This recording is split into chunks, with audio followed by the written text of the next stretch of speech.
you ever been spooked out by your partner's random mumbling while sleeping? I guess we all know someone who talks in his or her sleep. But why? Why do people talk in their sleep? Today, we'll find out. But first, let us understand what sleep talking really is. Sleep talking, formerly known as somniloquy, is a sleeping disorder in which people talk in their sleep without being aware of it.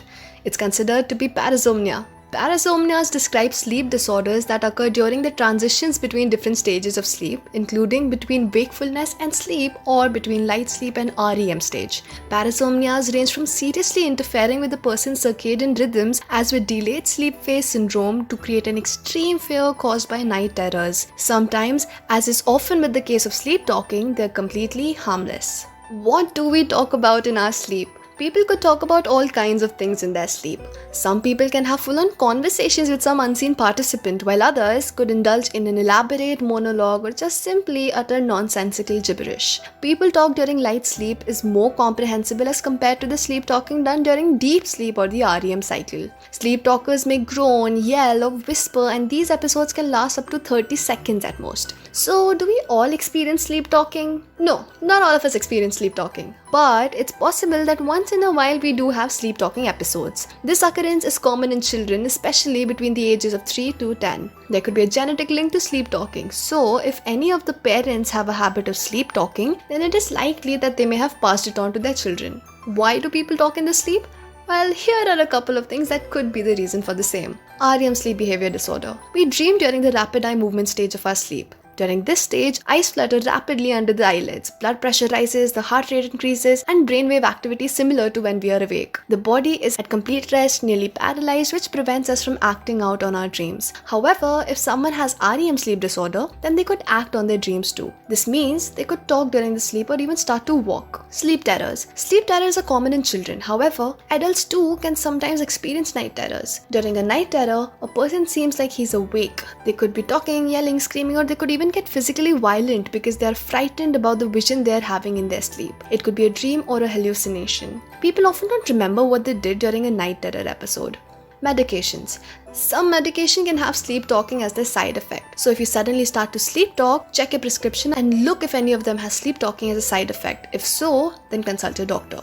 Irregular sleep patterns. Those with irregular bedtime patterns are more likely to talk during unconsciousness. It could be because the brain is having trouble shutting down for the night, which disrupts the sleep cycle, or it might be the subconscious mind working overtime trying to figure out a solution to a pressing problem.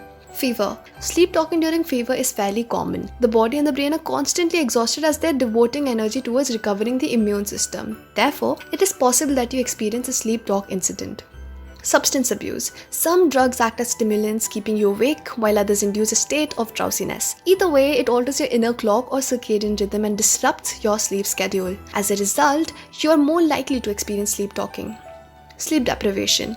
Not getting enough shut-eye could lead to somniloquy. Scientists theorize that people who aren't resting enough have trouble passing seamlessly between the stages of sleep, as they shift from slow-wave sleep to the lighter stages, making the chance of an outburst more likely. Those with this type of sleep disorder may also have a hard time waking up. The lengthened state of grogginess could also cause them to talk, even though they're not fully awake to do so consciously or remember it. Anxiety. It has been strongly linked with sleeping disorders, including somniloquy. It could be because people with anxiety have difficulty in resting themselves and are deprived of a healthy sleep. Is sleep talking an indicator of some major underlying issue? Sleep talking is generally nothing to worry about. For most people, it occurs occasionally and goes away as spontaneous as it came on. However, there are few instances where it can be indicative of a larger problem. So when do we know when it's something serious? If your sleep talking is prolonged and accompanied by nightmares, physical fear or sweating, then it's time to consult a doctor. If you're doing more activities in your sleep than just talking like walking, yelling, eating, then it's definitely time to see a doctor. To conclude all of this, we can say that sleep talking could be harmless for most of the times, but it could also be an indicator of something serious. Healthy sleep is important for our overall health, so look out for signs, and if you feel like sleep talking is interrupting your healthy way of life, then do the necessary and take care of yourself. If you enjoyed this video, do like, comment and subscribe to Explorified. And don't forget to press the bell icon. Bye!